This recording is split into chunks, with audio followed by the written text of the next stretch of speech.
Our Lord's Sermon on the Mount, Matthew chapter 5, commentary by Saint Augustine, chapter 11.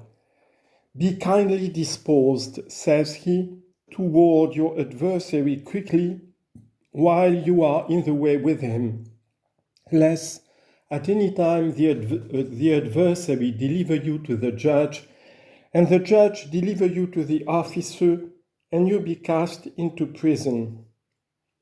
Verily I say unto you, you shall by no means come out thence, will you had paid the utmost farthing. I understand who the judge is, for the Father judges no man, but has committed all judgment unto the Son.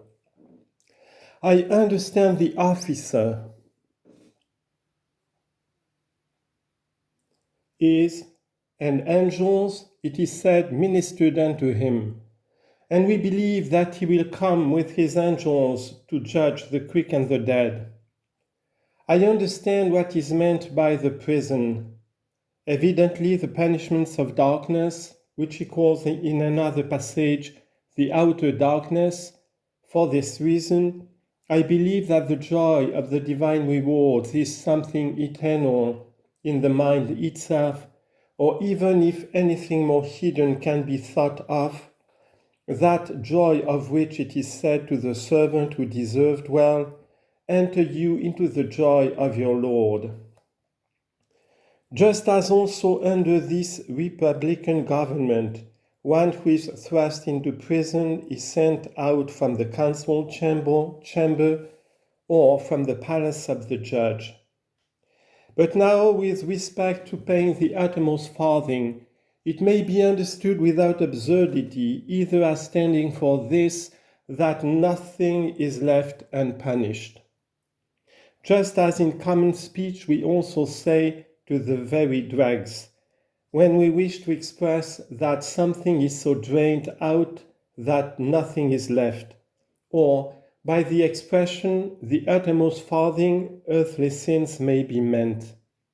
For as a fourth part of the separate component parts of this world, and in fact as the last, the earth is found, so that you begin with the heavens, you reckon the air the second, water the third, the earth the fourth.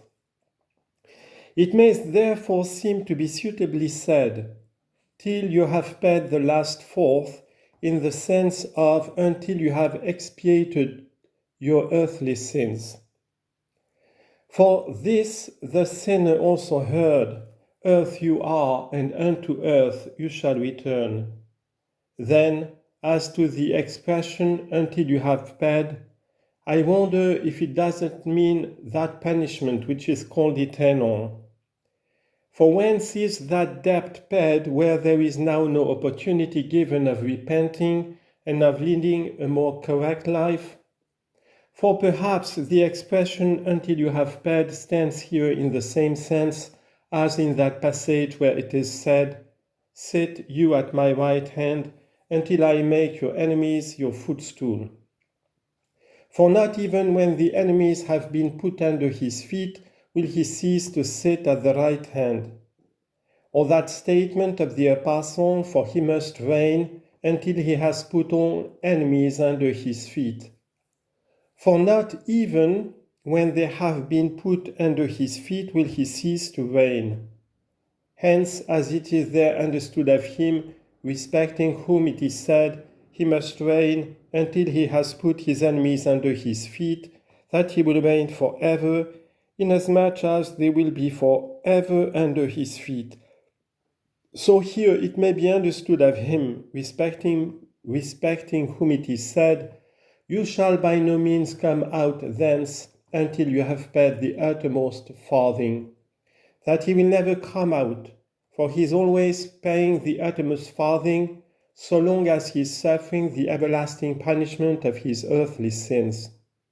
Nor would I say this in such a way as that I should seem to prevent a more careful discussion respecting the punishment of sins, as to how the Scriptures it is called eternal, although in all possible ways it is to be avoided rather than known.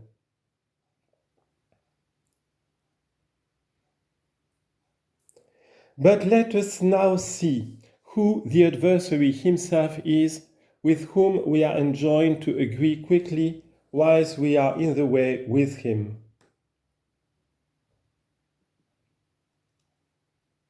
For he is either the devil, or a man, or the flesh, or God, or his commandment. But I do not see how we should be enjoined to be on terms of goodwill, i.e., to be of one heart or of one mind with the devil. For some have rendered the Greek word which is found here of one heart, others of one mind, but neither are we enjoined to show goodwill to the devil. For where there is goodwill, there is friendship, and no one would say that we ought to make friends with the devil, nor is it expedient to come to an agreement with him, against whom we have declared war by once for all, renouncing him, and on conquering whom we shall be crowned. Nor ought we now to yield to him, for if we had never yielded to him, we should never have fallen into such miseries.